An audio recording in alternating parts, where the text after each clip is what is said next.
Friends, martial arts ಇನ್ Kannada YouTube ಚಾನಲ್ಗೆ ತಮಗೆಲ್ಲರಿಗೂ ಪ್ರೀತಿಯ ಸ್ವಾಗತ. ನೋಡಿ, ಇವತ್ತಿನ ಈ ಒಂದು ವಿಡಿಯೋದಲ್ಲಿ ನಾನು ನಿಮ್ಗೆ ಏನು ತಿಳಿಸ್ಕೊಡ್ತಾ ಇದ್ದೀನಿ ಅಂತಂದರೆ, KPTCಲಿಂದ ಒಂದು ಮಾಹಿತಿನ ತೊಗೊಂಡಿದ್ದೀನಿ. ಏನಪ್ಪ ಅಂತಂದರೆ, ಸಾಕಷ್ಟು ಜನ ಅಭ್ಯರ್ಥಿಗಳು ಏನು ಕಮೆಂಟ್ ಮಾಡ್ತಾಯಿದ್ರು ಮತ್ತು ಇನ್ಸ್ಟಾಗ್ರಾಮ್ನಲ್ಲಿ ಮೆಸೇಜ್ ಕೂಡ ಮಾಡ್ತಾಯಿದ್ರು. ಅದೇನು ಅಂತಂದರೆ ನೋಡಿ, ಏನಪ್ಪ ಅಂದರೆ KPTCಲಿಂದ ಆಯ್ಕೆಯಾದಂಥ ಅಭ್ಯರ್ಥಿಗಳಿಗೆ ಕೆಲಸ ಏನೇನಿರುತ್ತೆ ಮತ್ತು ಯಾವ ರೀತಿ ಕೆಲಸವನ್ನು ಮಾಡಬೇಕು, ಹಾಗೆ ಆಯ್ಕೆಯಾದಂಥ ಅಭ್ಯರ್ಥಿಗಳಿಗೆ ತಿಂಗಳ ವೇತನ ಎಷ್ಟಿರುತ್ತೆ, ಇದನ್ನೆಲ್ಲ ಕೇಳ್ತಾ ಇದ್ರು. ಅದಕ್ಕಾಗಿ ಇವತ್ತಿನ ವಿಡಿಯೋ ಮಾಡ್ತಾ ಇದ್ದೀನಿ. ಅದಕ್ಕಾಗಿ ಏನಪ್ಪ ಅಂದರೆ ವಿಡಿಯೋ ಕೊನೆವರೆಗೂ ನೋಡಿ. ವಿಡಿಯೋ ಇಷ್ಟ ಆದರೆ ಲೈಕ್ ಮಾಡಿ ಮತ್ತು ನೀವು ನಮ್ಮ ಚಾನಲ್ಗೆ ಸಬ್ಸ್ಕ್ರೈಬ್ ಆಗಿಲ್ಲ ಅಂದರೆ ಸಬ್ಸ್ಕ್ರೈಬ್ ಆಗಿ, ಪಕ್ಕದಲ್ಲಿರುವಂಥ ಬೆಲ್ಲೈಕನ್ ಕ್ಲಿಕ್ ಮಾಡಿ, ಆಲ್ ಅಂತ ಸೆಲೆಕ್ಟ್ ಮಾಡಿ. ಯಾಕಂದರೆ ಮುಂದೆ ನಾವು ಯಾವುದೇ ವಿಡಿಯೋ ಇಟ್ಟರು ನಿಮಗೆ ತಟ್ಟಂತ ನೋಟಿಫಿಕೇಶನ್ ಬರುತ್ತೆ. ಹಾಗೆ ಇದೇ ವಿಡಿಯೋ ಕೆಳಗಡೆ ಡಿಸ್ಕ್ರಿಪ್ಷನ್ನಲ್ಲಿ ಏನಪ್ಪ ಅಂದರೆ KPTCL ಸಲುವಾಗಿಯೇ ಸಪ್ರೇಟಾಗಿ ಟೆಲಿಗ್ರಾಮ್ ಚಾನಲ್ ಲಿಂಕನ್ನು ಕ್ರಿಯೇಟ್ ಮಾಡಿದ್ದೀವಿ. ಅದರ ಲಿಂಕ್ ಬೇಕಂದರೆ ಇದೇ ವಿಡಿಯೋ ಕೆಳಗಡೆ ಡಿಸ್ಕ್ರಿಪ್ಷನಲ್ಲಿ ಕೊಟ್ಟಿರ್ತೀನಿ. ಅದರ ಮೇಲೆ ಕ್ಲಿಕ್ ಮಾಡಿ ಜಾಯ್ನ್ ಆಗಿ. ಅದರಲ್ಲಿ ನಿಮಗೆ KPTCLನ ಪ್ರತಿಯೊಂದು ಲೇಟೆಸ್ಟ್ ಮಾಹಿತಿಗಳು ಸಿಗ್ತಾ ಇರುತ್ತೆ. ಇಲ್ಲಿ ನೋಡಿ, ಸೂಚನೆಯನ್ನು ಕೊಟ್ಟಿದ್ದಾರೆ. ನೋಡಿ, ಈ ಉದ್ಯೋಗ ಪ್ರಕಟಣೆಗೆ ಅನುಗುಣವಾಗಿ ಕಿರಿಯ ಪವರ್ಮ್ಯಾನ್ ಹುದ್ದೆಗೆ ಅರ್ಜಿ ಸಲ್ಲಿಸಲು ಬಯಸುವ ಅಭ್ಯರ್ಥಿಗಳು ಕರ್ನಾಟಕ ವಿದ್ಯುತ್ ಪ್ರಸರಣ ನಿಗಮ ನಿಯಮಿತ ಅಥವಾ ವಿದ್ಯುತ್ ಸರಬರಾಜು ಕಂಪನಿಗಳು ಇವುಗಳಲ್ಲಿ ಯಾವುದಾದ್ರೂ ಒಂದು ಕಂಪನಿಗೆ ಮಾತ್ರ ಅರ್ಜಿಯನ್ನು ಸಲ್ಲಿಸಲು ಅರ್ಹರಾಗಿರುತ್ತಾರೆ. ಹಾಗೆಯೇ ಎರಡನೇದಾಗಿ ಕಿರಿಯ ಸ್ಟೇಷನ್ ಪರಿಚಾರಕ ಹುದ್ದೆಗೆ ಅರ್ಜಿ ಸಲ್ಲಿಸಲು ಬಯಸುವ ಅಭ್ಯರ್ಥಿಗಳು ಕವಿ ಪ್ರಣಿನಿಗೆ ಮಾತ್ರ ಅರ್ಜಿ ಸಲ್ಲಿಸತಕ್ಕದ್ದು. ನೋಡಿ, ಅಭ್ಯರ್ಥಿಗಳು ಒಂದು ಹುದ್ದೆಗೆ ಅರ್ಜಿಗಿಂತ ಹೆಚ್ಚಿನ ಅರ್ಜಿ ಸಲ್ಲಿಸಿದ್ದಲ್ಲಿ ಕೊನೆಯದಾಗಿ ಅರ್ಜಿ ಸಲ್ಲಿಸಿರುವ ಅರ್ಜಿಯನ್ನು ಮಾತ್ರ ಪರಿಗಣಿಸಲಾಗುವುದು. ಇನ್ನುಳಿದ ಅರ್ಜಿಗಳೊಂದಿಗೆ ಸಲ್ಲಿಸಿರುವ ಅರ್ಜಿ ಶುಲ್ಕವನ್ನು ಯಾವುದೇ ಕಾರಣಕ್ಕೂ ಹಿಂಪಾವತಿಸಲಾಗುವುದಿಲ್ಲ. ಅಭ್ಯರ್ಥಿಗಳು ಅರ್ಜಿಯಲ್ಲಿ ತಿಳಿಸಿರುವ ಕಂಪನಿ ಆಯ್ಕೆಯು ಅಂತಿಮವಾಗಿರುತ್ತದೆ. ಅಂದರೆ ನೋಡಿ, ಅಭ್ಯರ್ಥಿಗಳು ಏನಪ್ಪ ಅಂದರೆ ಒಂದು ಹುದ್ದೆಗೆ ಸಾಕಷ್ಟು ಅರ್ಜಿಗಳನ್ನು ಸಲ್ಲಿಸಿರ್ತಾರೆ. ಅಂದರೆ ಒಮ್ಮೆ KPTCL ಆಗಿರ್ಬೋದು, ಒಮ್ಮೆ ESCOM ಮತ್ತು ಒಮ್ಮೆ MESCOM, ಈ ರೀತಿಯಾಗಿ ಅರ್ಜಿಗಳನ್ನು ಸಲ್ಲಿಸಿರ್ತಾರೆ. ಕೊನೆಯದಾಗಿ ಯಾವ ಅಂದರೆ ESCOM ಅಂದರೆ ಕೊನೆಯದಾಗಿ ಈಗ ನೀವು MESCOMಗೆ ಅಪ್ಲಿಕೇಶನ್ ಹಾಕಿದ್ದೀರಾ ಅಂತ ಇಟ್ಕೊಳ್ಳಿ. ಅಲ್ಲೇ ನಿಮ್ಮ ಒಂದು ಅರ್ಜಿ ಏನಪ್ಪ ಅಂದರೆ ಅರ್ಜಿಯನ್ನು ಅಲ್ಲಿ ಮಾತ್ರ ಕೊನೆಯದಾಗಿ ಮಾತ್ರ ಪರಿಗಣಿಸಲಾಗುವುದು. ಇನ್ನುಳಿದ ಅರ್ಜಿಗಳೊಂದಿಗೆ ಸಲ್ಲಿಸಿರುವ ಅರ್ಜಿ ಶುಲ್ಕವನ್ನು ಯಾವುದೇ ಕಾರಣಕ್ಕೂ ಹಿಂಪಾವತಿಸಲಾಗುವುದಿಲ್ಲ. ಅಂದರೆ ಮರಳಿ ನಿಮ್ಮ ಒಂದು ಅರ್ಜಿ ಶುಲ್ಕವನ್ನು ಕೊಡುವುದಿಲ್ಲ. ಅಭ್ಯರ್ಥಿಗಳು ಅರ್ಜಿಯಲ್ಲಿ ತಿಳಿಸಿರುವ ಕಂಪನಿ ಆಯ್ಕೆಯು ಅಂತಿಮವಾಗಿರುತ್ತದೆ.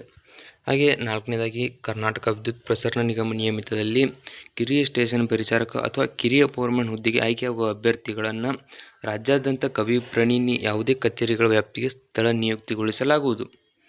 ನೋಡಿ, ಹಾಗೆ ವಿವಿಧ ವಿದ್ಯುತ್ ಸರಬರಾಜು ಕಂಪನಿಗಳಲ್ಲಿ ಕಿರಿಯ ಪವರ್ಮ್ಯಾನ್ ಹುದ್ದೆಗೆ ಆಯ್ಕೆಯಾಗುವ ಅಭ್ಯರ್ಥಿಗಳನ್ನು ಸಂಬಂಧಪಟ್ಟ ವಿದ್ಯುತ್ ಸರಬರಾಜು ಕಂಪನಿಗಳಲ್ಲಿನ ಅಧಿಕಾರ ವ್ಯಾಪ್ತಿಯಲ್ಲಿ ನಿಯುಕ್ತಿಗೊಳಿಸಲಾಗುವುದು.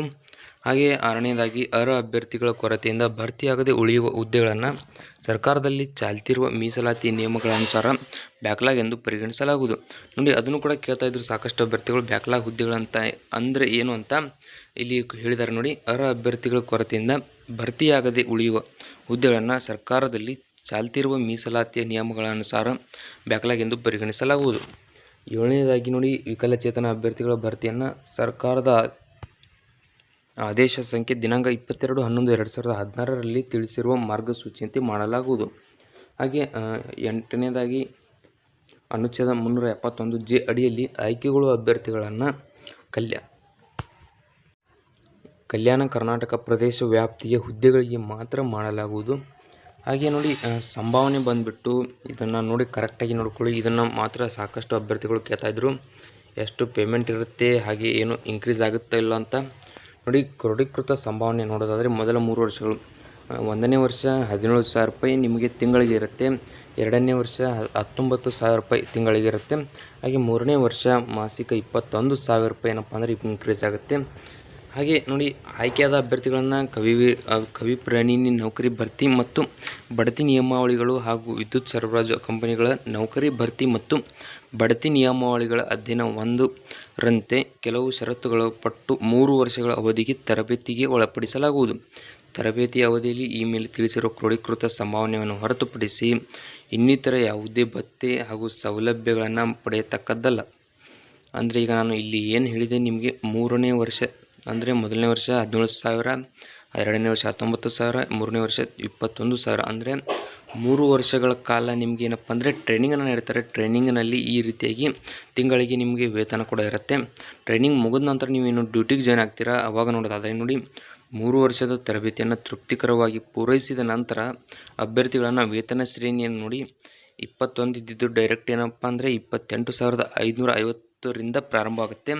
ಇಲ್ಲಿ ಏನಪ್ಪ ಅಂದರೆ 600 ಪ್ಲಸ್ ಮಾಡಿ ಹಾಗೆ 31,550 ಆಗುತ್ತೆ. ಹಾಗೆ ಇಲ್ಲಿ 35,300 ಮತ್ತು 40,050 ಹಾಗೆ 46,050 ಮತ್ತು 54,750ರಿಂದ 63,000 ರೂಪಾಯಿವರೆಗೆ ಏನಪ್ಪ ಅಂದರೆ ನಿಮ್ಮ ಒಂದು ಪೇಮೆಂಟ್ ಇನ್ಕ್ರೀಸ್ ಆಗುತ್ತೆ. ನೋಡಿ 63,000ರಲ್ಲಿ 2 ವರ್ಷಗಳ ಕಾಲ ಪರೀಕ್ಷಾರ್ಥ ಅವಧಿಯಲ್ಲಿ ಇರಿಸಲಾಗುವುದು. ಅರ್ಜಿ ಸಲ್ಲಿಸಲು ಅರ್ಹತೆ ಮತ್ತು ಅಗತ್ಯ ವಿದ್ಯಾರ್ಥಿ ಇದನ್ನು ಏನಪ್ಪ ಅಂದರೆ ಆಲ್ರೆಡಿ ಎಲ್ಲರೂ ಅಪ್ಲಿಕೇಶನ್ ಹಾಕಿದ್ದೀರಾ, ಎಲ್ಲರಿಗೂ ಗೊತ್ತಿರುತ್ತೆ ಅರ್ಜಿ ಸಲ್ಲಿಸಲು ಅರ್ಹತೆ ಏನಿರುತ್ತೆ ಅಂತ. ಇನ್ನೊಮ್ಮೆ ನೋಡ್ಕೊಳ್ಳಿ, SSLC ಅಥವಾ 10ನೇ ತರಗತಿ ಮುಖಾಂತರ ನೀವು ಅರ್ಜಿಯನ್ನು ಸಲ್ಲಿಸಬಹುದು. ನೋಡಿ, ಸೂಚನೆ ಮೇಲೆ ತಿಳಿಸಲಾದ ವಿದ್ಯಾರ್ಥಿಯನ್ನು ಹೊರತುಪಡಿಸಿ ಯಾವುದೇ ಸಮಾನಾಂತರ ವಿದ್ಯಾರ್ಹತೆ ಅಂದರೆ ಈಕ್ವಲೆಂಟ್ ಕ್ವಾಲಿಫಿಕೇಷನ್ ನೇಮಕಾತಿಗೆ ಪರಿಗಣಿಸಲಾಗುವುದಿಲ್ಲ. ಕೇವಲ ನೀವು 10ನೇ ತರಗತಿ ಪಾಸ್ ಆಗಿದ್ದರೆ ಮಾತ್ರ, ಅಂದರೆ 10ನೇ ತರಗತಿಯಲ್ಲಿ CBSE ಆಗಿರ್ಬೋದು, ICSE ಆಗಿರ್ಬೋದು, ಯಾವುದೇ ನೀವು ಏನಪ್ಪ ಅಂದರೆ ಸಿಲೆಬಸನ್ನು ಪಾಸಾಗಿದ್ದರೂ ಕೂಡ ಏನಪ್ಪ ಅಂದರೆ ಅಪ್ಲಿಕೇಶನ್ ಆಗ್ಬೋದು. ಬಾಹ್ಯ ಅಥವಾ ಮುಕ್ತ ವಿಶ್ವವಿದ್ಯಾಲಯ ಅಥವಾ ಮುಕ್ತ ಶಾಲೆಯಿಂದ ಪಡೆದ SSLC ಅಥವಾ 10ನೇ ತರಗತಿ ಬ್ರಿಡ್ಜ್ ಕೋರ್ಸ್ ಉತ್ತೀರ್ಣತೆಯನ್ನು ನೇಮಕಾತಿಗೆ ಪರಿಗಣಿಸಲಾಗುವುದಿಲ್ಲ. ನೋಡಿ, ಅರ್ಜಿಗಳನ್ನು ಸ್ವೀಕರಿಸಲು ನಿಗದಿಪಡಿಸಿದ ಕೊನೆಯ ದಿನಾಂಕದಂದು ಅಭ್ಯರ್ಥಿಗಳು ಈ ಮೇಲೆ ನಿಗದಿಪಡಿಸಿರುವ ಶೈಕ್ಷಣಿಕ ವಿದ್ಯಾರ್ಹತೆಯಲ್ಲಿ ಉತ್ತೀರ್ಣಗೊಂಡಿರತಕ್ಕದ್ದು ಹಾಗೂ ಅಂಕಪಟ್ಟಿಯನ್ನು ಹೊಂದಿರತಕ್ಕದ್ದು. ನೋಡಿ, ಅರ್ಜಿಗಳನ್ನು ಸ್ವೀಕರಿಸಲು ನಿಗದಿಪಡಿಸಿದ ಕೊನೆಯ ದಿನಾಂಕದಂದು ಈ ಮೇಲಿನ ನಿಗದಿತ ಶೈಕ್ಷಣಿಕ ವಿದ್ಯಾರ್ಹತೆ ಪರೀಕ್ಷೆ ಬರೆದು ಫಲಿತಾಂಶಕ್ಕಾಗಿ ಕಾಯ್ತಿರೋ ಅಭ್ಯರ್ಥಿಗಳು ಅರ್ಜಿ ಸಲ್ಲಿಸಲು ಅರ್ಹರಾಗಿರುವುದಿಲ್ಲ. ಅಂದರೆ ಏನಪ್ಪ ಅಂದರೆ ಈಗ ಅಪ್ಲಿಕೇಶನ್ ಸ್ಟಾರ್ಟ್ ಆಗಿದೆ, ಏನಪ್ಪ ಅಂದರೆ ಸಾಕಷ್ಟು ಅಭ್ಯರ್ಥಿಗಳು SSLC ಎಕ್ಸಾಮ್ನ ಬರೆದಿದ್ದಾರೆ, ಅವರ ಒಂದು ರಿಸಲ್ಟ್ ಇನ್ನೂ ಬಂದಿರುವುದಿಲ್ಲ. ಆದರೆ ಅವರಿಗೆ ಅಪ್ಲಿಕೇಶನ್ ಹಾಕುವ ಚಾನ್ಸ್ ಯಾವುದೇ ರೀತಿ ಇರುವುದಿಲ್ಲ. ಅವರ ಫಲಿತಾಂಶ ಬಂದ ನಂತರವೇ ಏನಾದರೂ ಅಪ್ಲಿಕೇಶನ್ ಕರೆದರೆ ಮಾತ್ರ ಅಪ್ಲಿಕೇಶನ್ ಹಾಕ್ಬೋದು. ನೋಡಿ, ಈ ಅಧಿಸೂಚನೆಯ ಅನ್ವಯ ನೇಮಕಾತಿಗೆ ಪರಿಗಣಿಸಬೇಕಾದ ವಿದ್ಯಾರ್ಹತೆ ಬಗ್ಗೆ ಅಂತಿಮ ನಿರ್ಧಾರ ಕೈಗೊಳ್ಳುವ ಹಕ್ಕನ್ನು ಕವಿ-ಪ್ರಣೀನಿ ಎಸ್ಕಾಂಗಳು ಮಾತ್ರ ಹೊಂದಿರುತ್ತದೆ ಹಾಗೂ ಅಭ್ಯರ್ಥಿಗಳು ಅದಕ್ಕೆ ಬದ್ಧರಾಗಿರ್ತಕ್ಕದ್ದು. ಇತರೆ ಅರ್ಹತೆಗಳನ್ನು ನೋಡುತ್ತಾ ಹೋಗಿ, ಕನ್ನಡದಲ್ಲಿ ಓದುವ ಮತ್ತು ಬರೆಯುವ ಜ್ಞಾನ ಹೊಂದಿರಬೇಕು, ತೃಪ್ತಿಕರವಾದ ನೇತ್ರದೃಷ್ಟಿಯನ್ನು ಹೊಂದಿರಬೇಕು, ತೃಪ್ತಿಕರ ದೇಹದಾಢ್ಯತೆಯನ್ನು ಹೊಂದಿರಬೇಕು, ಹಾಗೆ ಕಠಿಣ ಕೆಲಸಗಳಾದ ಗುಂಡಿ ತೆಗೆಯುವುದು, ಗೋಪುರ ಅಥವಾ ಕಂಬ ಹತ್ತುವುದು, ಭಾರವಾದ ವಸ್ತುಗಳನ್ನು ಸಾಗಿಸುವುದು, ತಂತಿಗಳನ್ನು ಅಳವಡಿಸುವುದು, ಕಂಬಗಳನ್ನು ಬದಲಾಯಿಸುವುದು ಇತ್ಯಾದಿ ಕೆಲಸ ಕಾರ್ಯಗಳನ್ನು ನಿರ್ವಹಿಸಲು ಶಕ್ತರಿರಬೇಕು. ಮತ್ತು ಸಂವಹನ ಶಕ್ತಿ ಪರೀಕ್ಷೆಯಲ್ಲಿ ಅರ್ಹತೆ ಗಳಿಸಬೇಕು. ಈ ಮೇಲೆ ತಿಳಿಸಿರುವ ಕೆಲಸ ಕಾರ್ಯಗಳನ್ನು ನಿರ್ವಹಿಸಲು ಎಲ್ಲ ರೀತಿಯಲ್ಲೂ ದೈಹಿಕವಾಗಿ ಏನಪ್ಪ ಅಂದರೆ ಸಾಮರ್ಥ್ಯವನ್ನು ಹೊಂದಿರತಕ್ಕದ್ದು. ಹುದ್ದೆಗಳ ಭರ್ತಿ. ಅರ್ಜಿ ಸಲ್ಲಿಸಲು ಬಯಸುವ ಅಭ್ಯರ್ಥಿಗಳು ಕವಿ-ಪ್ರಣೀನಿ ಅಥವಾ ವಿದ್ಯುತ್ ಸರಬರಾಜು ಕಂಪನಿಗಳು ಇವುಗಳಲ್ಲಿ ಯಾವುದಾದ್ರೂ ಒಂದು ಕಂಪನಿಗೆ ಮಾತ್ರ ಅರ್ಜಿಯನ್ನು ಸಲ್ಲಿಸಲು ಅರ್ಹರಾಗಿರುತ್ತಾರೆ.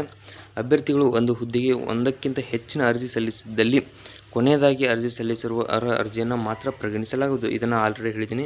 ಇನ್ನುಳಿದ ಅರ್ಜಿಗಳೊಂದಿಗೆ ಸಲ್ಲಿಸಿರುವ ಅರ್ಜಿ ಶುಲ್ಕವನ್ನು ಯಾವುದೇ ಕಾರಣಕ್ಕೂ ಹಿಂಪಾವತಿಸಲಾಗುವುದಿಲ್ಲ. ನೋಡಿ, ಕಿರಿಯ ಸ್ಟೇಷನ್ ಪರಿಚಾರಕ ಅಥವಾ ಕಿರಿಯ ಪವರ್ಮ್ಯಾನ್ ಹುದ್ದೆಗೆ ಅರ್ಜಿ ಸಲ್ಲಿಸುವಾಗ ಬ್ಯಾಕ್ಲಾಗ್ ಹುದ್ದೆಗಳಿಗೆ ಪ್ರತ್ಯೇಕವಾಗಿ ಅರ್ಜಿಯನ್ನು ಸಲ್ಲಿಸುವ ಅವಶ್ಯಕತೆ ಇರುವುದಿಲ್ಲ. ಅಂದರೆ ನೀವು ಯಾವುದೇ ಎಸ್ಕಾಮ್ಗಳಿಗೆ ಅಪ್ಲಿಕೇಶನ್ ಹಾಕುವಾಗ ಸಪ್ರೇಟಾಗಿ ಬ್ಯಾಕ್ಲಾಗ್ ಹುದ್ದೆಗಳಿಗೆ ಅಪ್ಲಿಕೇಶನ್ ಹಾಕುವ ಅವಶ್ಯಕತೆ ಇರುವುದಿಲ್ಲ. ನಿಮಗೆ ಆಯ್ಕೆ ಪ್ರಕ್ರಿಯೆ ಮುಗಿದ ನಂತರ ಗೊತ್ತಾಗುತ್ತೆ ಎಲ್ಲಿ ನಾವು ಆಯ್ಕೆಯಾಗಿದ್ದೀವಿ ಅಂತ.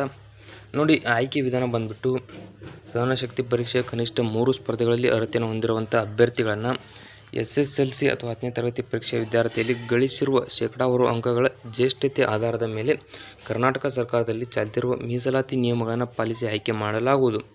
ನೋಡಿ, ಸಾಕಷ್ಟು ಜನ ಅಭ್ಯರ್ಥಿಗಳು ಈಗಾಗಲೇ ಏನಪ್ಪ ಅಂದರೆ ಸಹನಶಕ್ತಿಯಲ್ಲಿ ಪಾಸಾಗಿರ್ತಕ್ಕಂಥ ಅಭ್ಯರ್ಥಿಗಳು ನನಗೆ ಕಮೆಂಟ್ ಮಾಡ್ತಾ ಇದ್ರಿ. ಈಗ ನಿಮಗೆ ಕ್ಲಿಯರ್ ಆಗ್ಬೋದು. ನೋಡಿ, ಸಹನಶಕ್ತಿ ಪರೀಕ್ಷೆ ಕನಿಷ್ಠ 3 ಸ್ಪರ್ಧೆಗಳಲ್ಲಿ ಅರ್ಹತೆ ಹೊಂದಿರುವಂಥ ಅಭ್ಯರ್ಥಿಗಳನ್ನು ಈಗ ಇಲ್ಲಿ ಒಟ್ಟು ಏನಪ್ಪ ಅಂದರೆ 5 ಸಹನಶಕ್ತಿ ಪರೀಕ್ಷೆ ಏನಪ್ಪ ಅಂದರೆ ಒಟ್ಟು 5 ಸ್ಪರ್ಧೆಗಳಿವೆ. ಇದರಲ್ಲಿ 3 ಏನಪ್ಪ ಅಂದರೆ ಸ್ಪರ್ಧೆಗಳಲ್ಲಿ ಅರ್ಹತೆ ಹೊಂದಿರುವಂಥ ಅಭ್ಯರ್ಥಿಗಳನ್ನು, ಅಂದರೆ 3 ಸ್ಪರ್ಧೆಗಳಲ್ಲಿ ಪಾಸಾಗಿರುವಂಥ ಅಭ್ಯರ್ಥಿಗಳನ್ನು SSLC ಅಥವಾ 10ನೇ ತರಗತಿ ಪರೀಕ್ಷಾ ವಿದ್ಯಾರ್ಥಿಯಲ್ಲಿ ಗಳಿಸಿರುವ ಶೇಕಡಾವಾರು ಅಂಕಗಳ ಜ್ಯೇಷ್ಠತೆ ಆಧಾರದ ಮೇಲೆ ಕರ್ನಾಟಕ ಸರ್ಕಾರದಲ್ಲಿ ಚಾಲ್ತಿ ಇರುವ ಮೀಸಲಾತಿ ನಿಯಮಗಳನ್ನು ಪಾಲಿಸಿ ಆಯ್ಕೆ ಮಾಡಲಾಗುವುದು.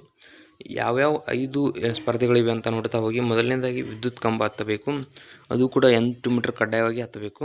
ಎರಡನೇದಾಗಿ 100 ಮೀಟರ್ ಓಟ 14 ಸೆಕೆಂಡ್ಗಳಲ್ಲಿ, ಹಾಗೆ ಸ್ಕಿಪ್ಪಿಂಗ್ 1 ನಿಮಿಷಕ್ಕೆ 50 ಬಾರಿ ಮಾಡಬೇಕು ಮತ್ತು ಶಾರ್ಟ್ ಪುಟ್ 12 ಪೌಂಡ್ಗಳಿರುತ್ತೆ. 8 ಮೀಟರ್ ಎಸೆತ 3 ಅವಕಾಶಗಳನ್ನು ನೀಡಲಾಗುತ್ತೆ. ಹಾಗೆ 800 ಮೀಟರ್ ಓಟ 3 ನಿಮಿಷಗಳಲ್ಲಿ. ಈ 5ರಲ್ಲಿ 3 ಮಾಡಿದರೂ ಕೂಡ ಏನಪ್ಪ ಅಂದರೆ ನಿಮ್ಮ ಒಂದು 10ನೇ ತರಗತಿಯಲ್ಲಿ ಪಡೆದಿರತಕ್ಕಂಥ ಅಂಕಗಳ ಆಧಾರದ ಮೇಲೆ ಆಯ್ಕೆ ಮಾಡಲಾಗುತ್ತೆ. ಈಗ ನೋಡಿ,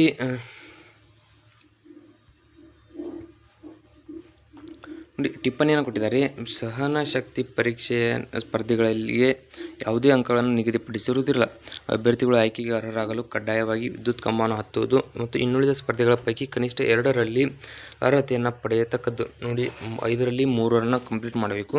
ಆ 3ರಲ್ಲಿ ಕಡ್ಡಾಯವಾಗಿ 8 ಮೀಟರ್ ಕಡ್ಡಾಯವಾಗಿ ಏನಪ್ಪ ಅಂದರೆ ವಿದ್ಯುತ್ ಕಂಬವನ್ನು ಹತ್ತಲೇಬೇಕು. ಉಳಿದ 4ರಲ್ಲಿ ಯಾವುದಾದ್ರೂ ನೀವು 2 ಪಾಸ್ ಆದರೂ ಕೂಡ ಏನಪ್ಪ ಅಂದರೆ ನಿಮ್ಮ ಆಯ್ಕೆ ಪ್ರಕ್ರಿಯೆ ನಡೆಯುತ್ತೆ.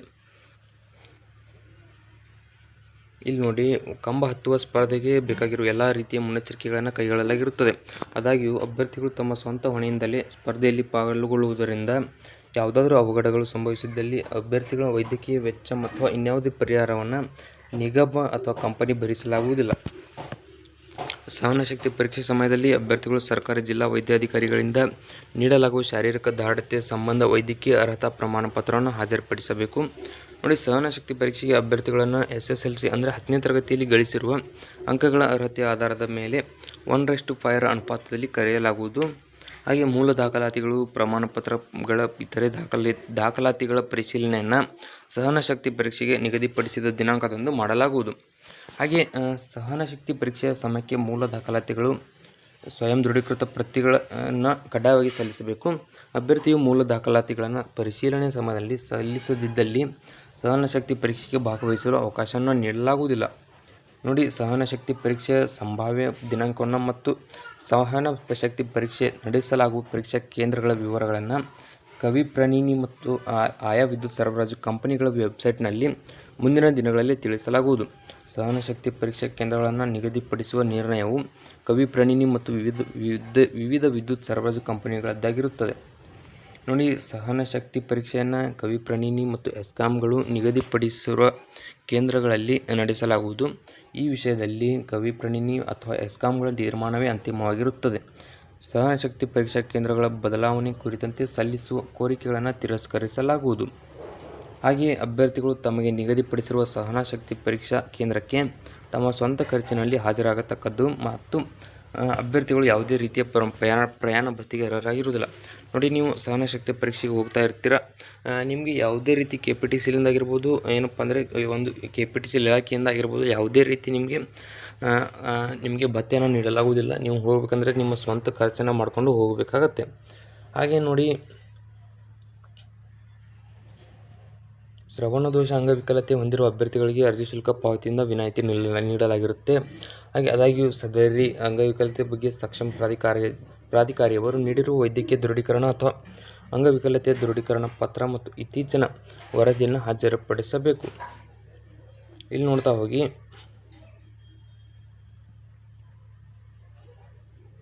ಇಲ್ಲಿ ನಿಮಗೆ ತೋರಿಸ್ತೀನಿ ನೋಡಿ.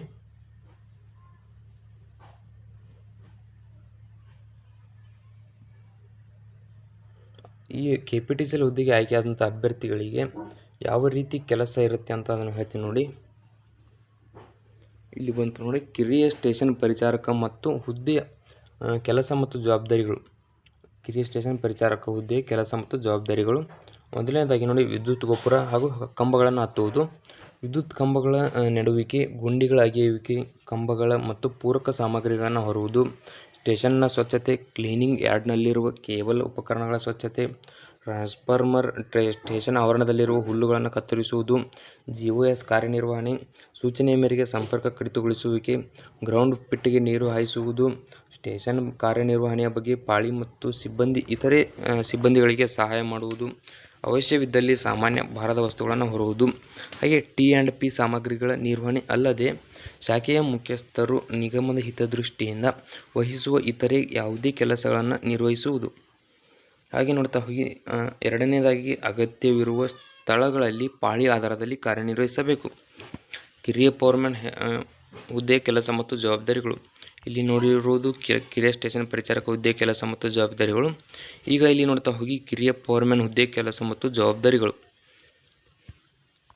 ನೋಡಿ, ವಿದ್ಯುತ್ ಕಂಬಗಳ ನೆಡುವಿಕೆ, ಗುಂಡಿಗಳ ಅಗೆಯುವಿಕೆ, ಕಂಬಗಳ ಮತ್ತು ಪೂರಕ ಸಾಮಗ್ರಿಗಳನ್ನು ಹೊರುವುದು, ವಿದ್ಯುತ್ ಮಾರ್ಗಗಳ ತಪಾಸಣೆ, ಮಾರ್ಗಗಳ ನಿರ್ವಹಣೆಗಾಗಿ ಕಂಬಗಳನ್ನು ಹತ್ತಿ ಕಾರ್ಯನಿರ್ವಹಿಸುವುದು, ಸಾಧನ ಸಲಕರಣೆ ಮತ್ತು ಸ್ಥಾವರಗಳ ಸ್ವಚ್ಛತೆ, ಪವರ್ಮ್ಯಾನ್ ಹಾಗೂ ಸಹಾಯಕ ಪವರ್ಮ್ಯಾನ್ ರವರುಗಳು ನಿರ್ವಹಿಸುವ ಮಾರ್ಗಗಳ ನಿರ್ವಹಣೆ ಕಾರ್ಯದಲ್ಲಿ ಸಹಾಯ ಮಾಡುವುದು, ಹಾಗೆ ಫ್ಯೂಸ್ ಆಫ್ ಕಾಲ್ ಮತ್ತು ದೋಷಗಳನ್ನು ಕಂಡುಹಿಡಿದು ಸರಿಪಡಿಸುವುದು, ನಿರ್ವಹಣೆ ಬ್ರೇಕ್ಡೌನ್ಗಳಲ್ಲಿ ಕಾರ್ಯಗಳಲ್ಲಿ ಹಾಜರಿದ್ದು ಸಹಾಯ ಮಾಡುವುದು ಮತ್ತು ರಿಲೇಸ್ ಟೆಸ್ಟಿಂಗ್ ವಿಭಾಗದ ಕೆಲಸ ಕಾರ್ಯಗಳಲ್ಲೂ ಸಹಾಯ ಮಾಡುವುದು, ಕ್ಯಾಂಪ್ಗಳಲ್ಲಿ ಕಾರ್ಯನಿರ್ವಹಿಸುವುದು ಹಾಗೂ ಪೂರಕ ದಾಖಲೆಗಳನ್ನು ನಿರ್ವಹಿಸುವುದು ಅಲ್ಲದೆ ಶಾಖೆಯ ಮುಖ್ಯಸ್ಥರು ಅಥವಾ ನಿಗಮ ಅಥವಾ ಕಂಪನಿಯ ಹಿತದೃಷ್ಟಿಯಿಂದ ವಹಿಸುವ ಯಾವುದೇ ಕೆಲಸಗಳನ್ನು ನಿರ್ವಹಿಸುವುದು. ನೋಡಿ, ಅಗತ್ಯ ಇರುವ ಸ್ಥಳಗಳಲ್ಲಿ ಪಾಳಿ ಆಧಾರದಲ್ಲಿ ಕಾರ್ಯನಿರ್ವಹಿಸಬೇಕು. ನೋಡಿ, ಈ ವಿಡಿಯೋದಲ್ಲಿ ಇಷ್ಟೇ ಇರುತ್ತೆ. ನಿಮಗೆ ಇನ್ನೂ ನೋಡಿ ಕಿರಿ ಸ್ಟೇಷನ್ ಪರಿಚಾರಕ ಹುದ್ದೆ ಕೆಲಸ ಮತ್ತು ಜವಾಬ್ದಾರಿಗಳು ಗೊತ್ತಿಲ್ಲದಿದ್ದರೆ ಸ್ಕ್ರೀನ್ಶಾಟ್ ತೆಗೆದುಕೊಂಡ್ಬಿಡಿ. ಮತ್ತು ಇದನ್ನು ಕೂಡ ತೋರಿಸ್ತೀನಿ, ಇದನ್ನು ಕೂಡ ಸ್ಕ್ರೀನ್ಶಾಟ್ ತೆಗೆದುಕೊಳ್ಳಿ. ಯಾಕಂದರೆ ಸಾಕಷ್ಟು ಜನ ಅಭ್ಯರ್ಥಿಗಳು ಕನ್ಫ್ಯೂಸ್ನಲ್ಲಿದ್ದರು ಏನೇನು ಮಾಡಬೇಕಂತ. ಹಾಗೆ ಇನ್ನೂ ಕೂಡ ಏನಪ್ಪ ಅಂದರೆ ಸಹನಶಕ್ತಿ ಪರೀಕ್ಷೆಯಲ್ಲಿ 5 ಸ್ಪರ್ಧೆಗಳಲ್ಲಿ 3ರಲ್ಲಿ ಪಾಸಾಗಿರ್ತಕ್ಕಂಥ ಅಭ್ಯರ್ಥಿಗಳು ಕೂಡ ಏನಪ್ಪ ಅಂದರೆ ಈ ಒಂದು ವಿಡಿಯೋ ಇನ್ನೊಮ್ಮೆ ನೋಡಿ ಅಂದರೆ ಮಾಹಿತಿ ತಿಳಿಯುತ್ತೆ. ಈ ವಿಡಿಯೋದಲ್ಲಿ ಇಷ್ಟೇ ಇರುತ್ತೆ. ವಿಡಿಯೋದಲ್ಲಿ ನಿಮ್ಗೆ ಏನಾದರೂ ಡೌಟ್ ಇದ್ದರೆ ಕಮೆಂಟ್ ಮಾಡಿ ಮತ್ತು ನೀವು ನಮ್ಮ ಚಾನಲ್ಗೆ ಸಬ್ಸ್ಕ್ರೈಬ್ ಆಗಿಲ್ಲ ಅಂದರೆ ಸಬ್ಸ್ಕ್ರೈಬ್ ಆಗಿ ಪಕ್ಕದಲ್ಲಿರುವಂಥ ಬೆಲ್ಲೈಕನ್ ಕ್ಲಿಕ್ ಮಾಡಿ ಅಲ್ಲಂತ ಸೆಲೆಕ್ಟ್ ಮಾಡಿ. ಯಾಕಂದರೆ ಮುಂದೆ ನಾವು ಯಾವುದೇ ವಿಡಿಯೋ ಬಿಟ್ಟರೆ ನಿಮಗೆ ತಟ್ಟಂತ ನೋಟಿಫಿಕೇಶನ್ ಬರುತ್ತೆ. ಹಾಗೆ ಇದೇ ವಿಡಿಯೋ ಕೆಳಗಡೆ ಡಿಸ್ಕ್ರಿಪ್ಷನಲ್ಲಿ ವಾಟ್ಸಪ್ ಚಾನಲ್ ಲಿಂಕ್ ಮತ್ತು ಟೆಲಿಗ್ರಾಮ್ ಚಾನಲ್ ಲಿಂಕ್ನ ಏನಪ್ಪ ಅಂದರೆ ಕೊಟ್ಟಿರ್ತೀನಿ. ಅದರ ಮೇಲೆ ಕ್ಲಿಕ್ ಮಾಡಿ ಜಾಯ್ನ್ ಆಗಿ. ಅದರಲ್ಲಿ ನಿಮಗೆ KPT ಸೀಲ್ನ ಪ್ರತಿಯೊಂದು ಲೇಟೆಸ್ಟ್ ಮಾಹಿತಿ ಸಿಗುತ್ತಾ ಇರುತ್ತೆ.